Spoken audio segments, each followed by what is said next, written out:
Good afternoon, everybody, and thank you for joining us on the PR News Live event here on LinkedIn Live.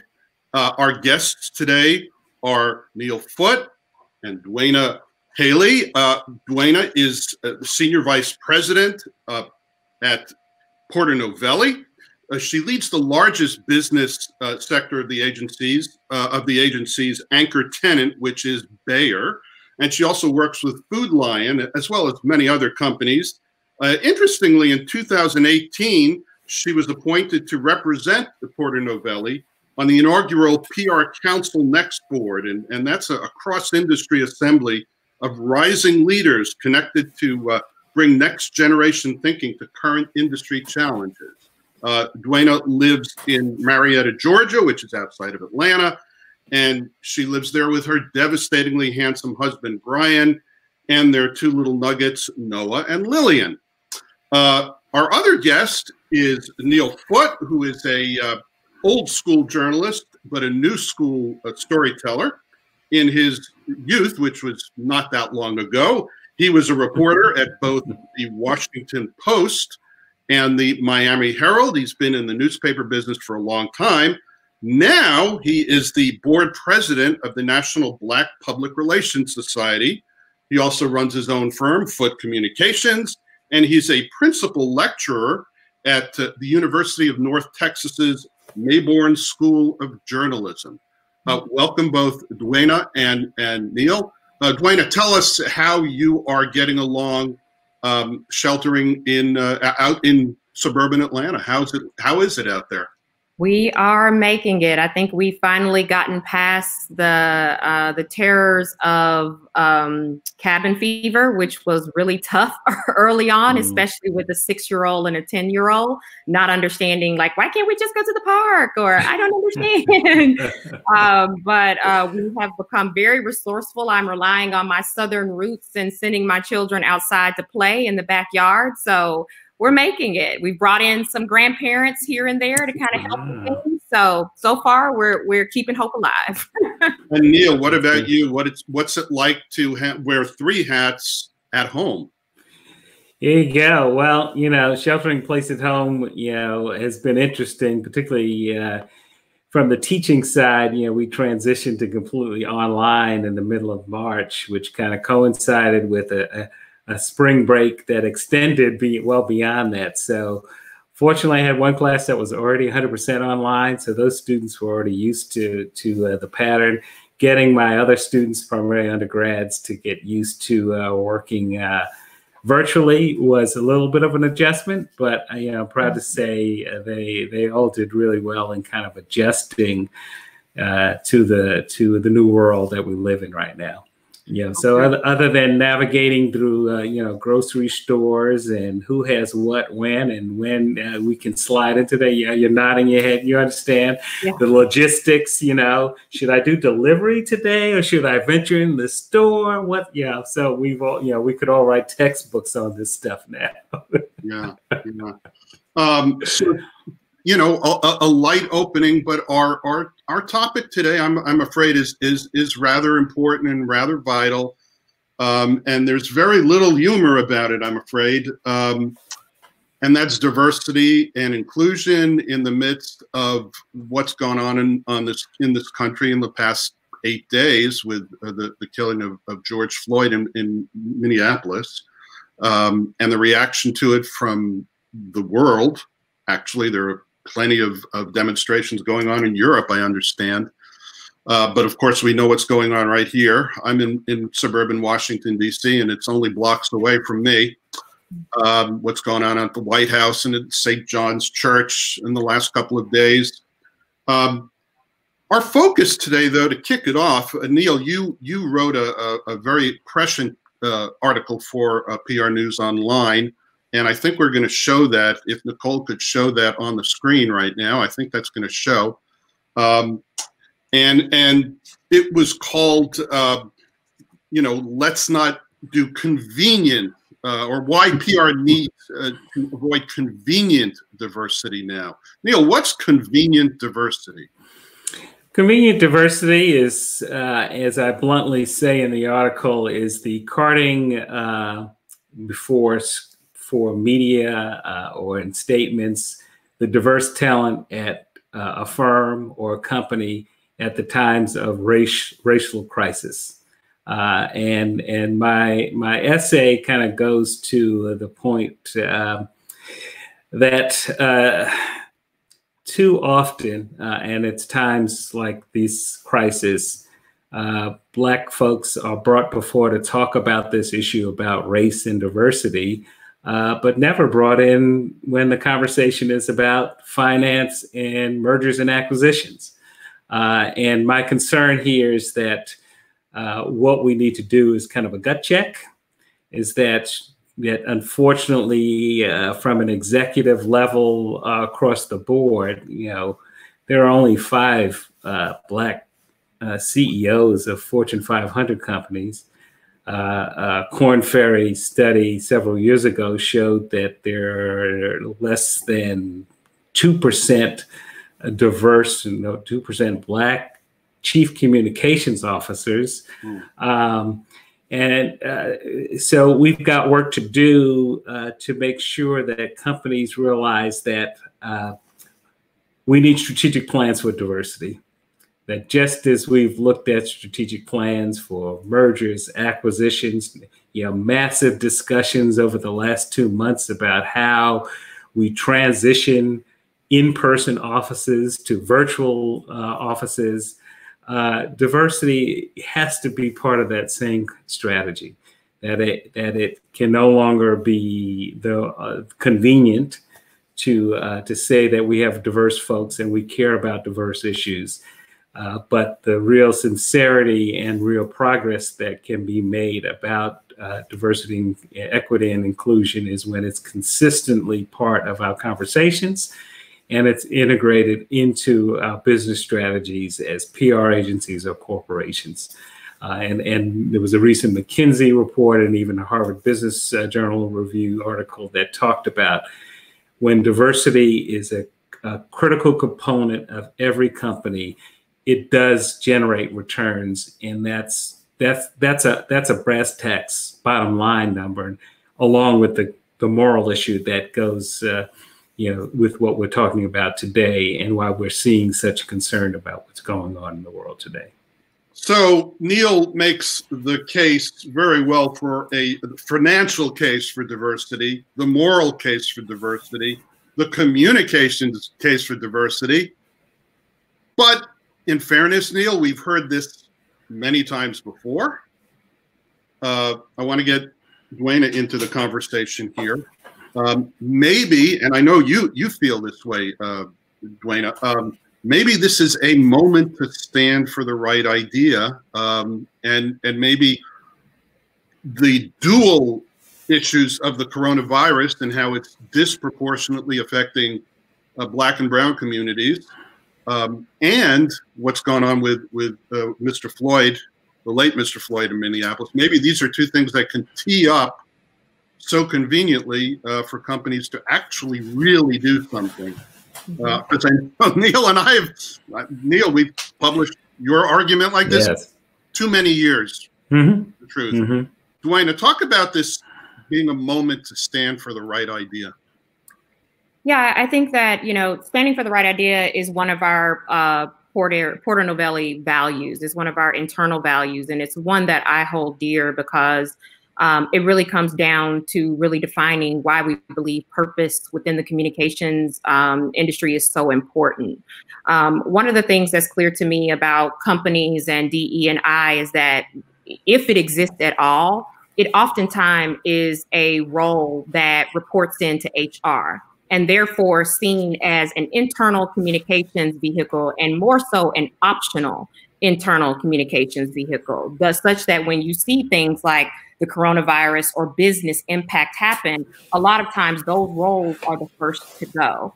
And that's something that we've got to shift, because we have to understand, to Neil's point, that diversity, equity, and inclusion is not just a moral imperative, it is a business imperative. Companies actually have seen exponential returns when they invest appropriately and create cultures where Black people, brown people can show up as their full selves. And so that role needs to be pulled out of HR and be a part of the senior leadership function, reporting directly into the CEO, showing and indicating that it is absolutely a critical function within the company that is driving impact, information, and data to the business, the culture, to the also to the HR, to the function of recruitment and everything. It is a ubiquitous need within the company, and until it is rightfully positioned there, we're going to see a lot of that watered down effect of creating diversity and inclusion in organizations. But yes, today is absolutely a moment to stand for the right idea. One of the things that I've been sharing with folks is that this is a black and white issue. I know that makes folks cringe, but this is black and white, and this is right and wrong. This is life and death. And so as communicators, our responsibility is to exact behavior change. That is what we do. We use communications, content, messaging, creative for the point of behavior change. That is a powerful vehicle, especially now, given that from our brands or our agencies, we have the power to do so, to create massive sea change in any given environment or topic. And so you can't water it down. You can't certainly appropriate it. Now is not the time to be opportunistic with, let's just show up and let me give pretty content. But instead, no, let me make sure that I follow that content with action, because as I've been sharing with folks, I appreciate the sentiment behind the content that I am seeing, but my son cannot ride down the street on the strength of your words. What I need is your action. And so, yes, today is absolutely a moment to be definitive and standing for the right idea and making sure that you are actionable behind those ideas. Neil, you mentioned some actions that companies can take. I'd like to put that question to both of you. Maybe Dwayna from a brand's point of view, Neil maybe more from a straight communications firm point of view. What actions can we take or can be taken shortly to really make this a moment that we don't miss? Sure. I mean, one of the key points that I make is that diversity does not happen by sprinkling pixie dust and sending out a nice letter and saying we stand by you and we're working on this and we have the best intentions. Diversity happens like any other good business decision. So if in fact the idea and the response that I often get as I've traveled the country talking about this issue is, Neil, we need to find a greater pool of folks who can roll into these positions. A chief communications officer requires lots of years of experience, and they need these kinds of qualities to be able to qualify for this position, and we're just not finding them in that pool. Then I go back to the fundamental issue is that as corporate leaders, I believe we pretty much, in working with HR and through our boards, have strategic succession plans and career development plans, that there is no strange reason why certain people have become VPs at a company, because very early on, either they were identified as potential leaders at that company, and they were given opportunities to get the right kinds of jobs that allowed them to show their business acumen, their qualities in working people across the industry, so that when it came time for that VP or that potential CEO or C-suite opportunity, that those happen. That's intentional. Right. That's not a handout. I'm not, I got an email from someone who's concerned that I was asking for government handouts and making exceptions and lowering the standards. No. Give Dwayna and I about 20 minutes, and Seth will give you the name of about 20 of our best friends who could do any job at any company in the country, in communications to otherwise. And so my point is, let's be intentional. If we're serious about it, let's get people in the right positions with the right experience, so that 3 years, 5 years, 2 years from now, 10 years from now, there is actually, multiple applicants for that C-suite opportunity, and not, hey, Neil, as I get as president of the National Black Public Relations Society, can you help us find someone? Exactly. I'm like, wow. I mean, there are executive search firms who get tens of thousands of dollars to do that. And if those search firms are not being resourceful, then you need to find a new search firm. If your networking is not adequate enough and your network of friends seems to look like the same kind of network that you have and you all look the same, then you can't say I want diversity when you haven't thought about expanding your network, business and socially, because we know socially is where so many of these connections are going to be made to get to the next level. Dwayna, investment, other plans. What about on the corporate side on diversity? What can we do? What actions can be taken besides, as Neil and you have pointed out, supportive tweets and supportive statements at a convenient moment, let's add. Mm-hmm. Yeah, I think that it's interesting, and I've shared this with folks as I've talked over the last couple of days as tensions have risen, and we're seeing the headlines every day. And one of the simple things I keep hearing, I'm not sure what I should do, and I'm not sure what I should say, and I'm not sure of the right move to make. And to that I respond, when you're cold, do you sit there and freeze, or do you get a jacket? When you are looking to cook something new at home, do you Google the recipe or do you wing it? We are people who innately understand that when we are lacking critical information to take steps and there is intent behind the decision to do so, we will go through the steps in order to figure out the solution. We will use the data at our disposal in order to solve the problem. As communicators, we are problem solvers. We are again about behavior change. And so the first thing that I say is educate yourself in the issues. Get online, look at the resources, understand exactly what's happening so that you can be inspired by the organic integration of your company, your agency, your brand. It's not going to come from, as Neil said, pixie dust. You're not just going to be like one day, wake up and just know how to approach what feels like an insurmountable challenge. You have to go do your work and you have to go educate yourself. So please do so. Don't lean into headlines and let that be the only thing that you see, because much of that is marginalized and sensationalized. What you need to understand is there are sources for historical understanding of how we got here, and then, even in more recent years, what is happening. So the first thing I always say is educate yourself. The second thing is when in doubt, ask. At the end of the day, it is comfortable to sit within privilege, right? And so if you don't have an awareness to it, the privilege will be the driver, the comfort that drives your actions. And so, I'm not expecting for non-Black people to know the answer, but I would appreciate being asked. I have a POV. I have an awareness culturally, professionally. I understand what's going on. And what I always say is if you look to the left and your right and you see no Black people, start there, because that is a problem in itself.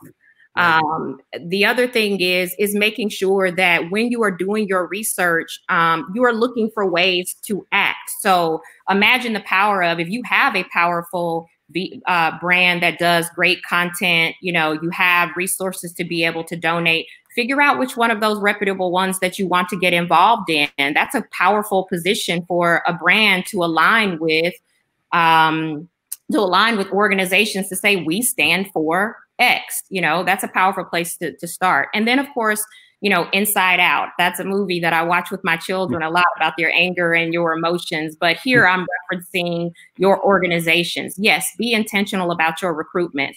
There is Kim Hunter and the KLH Associates. There's ColorCom. There's Beepers. There are so many organizations out there that are connected to incredible Black talent. And so the idea that we can't be found as if we are a needle in a haystack is not only ridiculous, but unacceptable. If you are intentional about it, there are organizations out there that can connect you. I go to Colacom every year and have for the past 5 years, and I sit in a room with hundreds of senior-facing, amazing Black women and men that are doing incredible things cross-industry, not just one business vertical, but many different industries. So the talent is out there.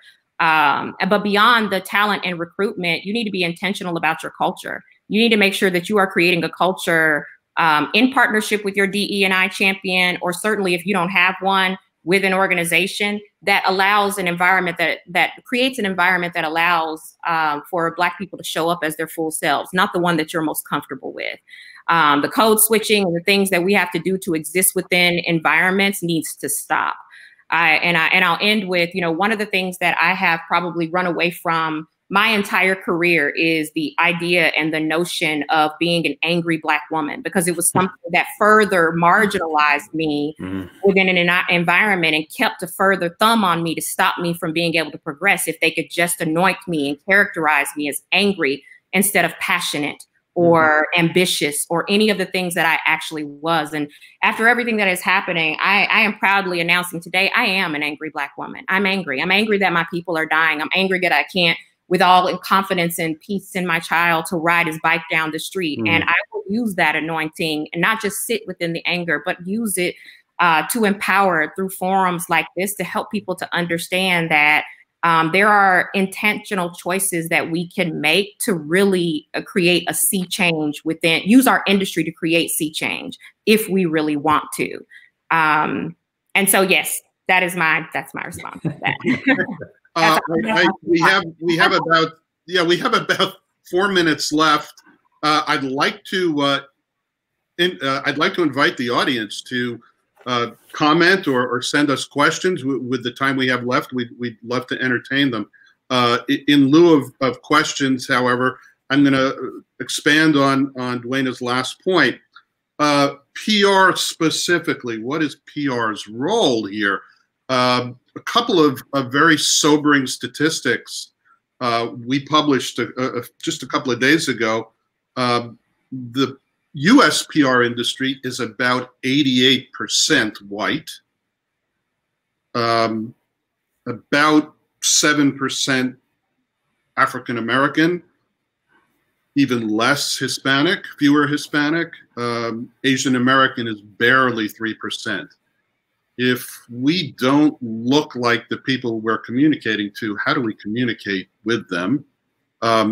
The other sobering statistic, as we wait maybe for a question or two to come in, is a yet to be released PRNEWS survey that we did, and we asked about 200 communicators, how much diversity and inclusion content are you messaging internally to employees now?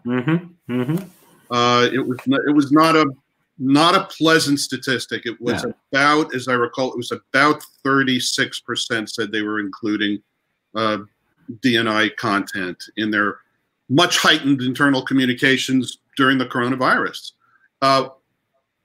Specifically, what's PR and what's communications role in all this, Neil? And why don't you entertain that, and then we'll go to Dwayna on that same question. Excellent. The 2 quick points, now's the time. The numbers don't change. They have changed incrementally. So the notion is that we hear that, oh, you guys, this diversity thing, come on, get over it. It's okay. We'll figure it out. No. Yeah, I'm a part of the Diversity Action Council, which we hope will hold is a cross-industry group that hopefully will get corporations to at least not only verbally commit that they're going to change this, but I can't go there. I think that the password for today is intentional. Serious intent about diversity requires drastic commitment to this issue from the chairman of the board to the CEO. Dwayna, quick prediction. We have about 15 seconds. If we all, the three of us, get together at this time next year, hopefully with a vaccine, what's diversity and inclusion going to look like? If history is a predictor, it's going to look like what it looks like today. What I am hopeful is that the cries and the pain that we are seeing today is shedding light for people who are sitting within the comfort of privilege, for our decision makers, for our business leaders, such that we will see that intent drive our actions. Dwayna, thank you. Neil, thank you. Thank you to the audience for watching. Hopefully our conversation can improve things, and hopefully the country will be in a much better place than it is now on many levels. I just want to mention before we go that we have a new guidebook about crisis, and it has a special COVID-19 section in it. It's filled with tips and examples from top PR pros, as well as case studies. You can find it at prnewsonline.com under products, and we will share that link in the chat. Thank you again to Dwayna Haley of Novelli, Neil Foote of the National Black PR Society. Good afternoon, everybody. Stay safe. Thank you. Take care.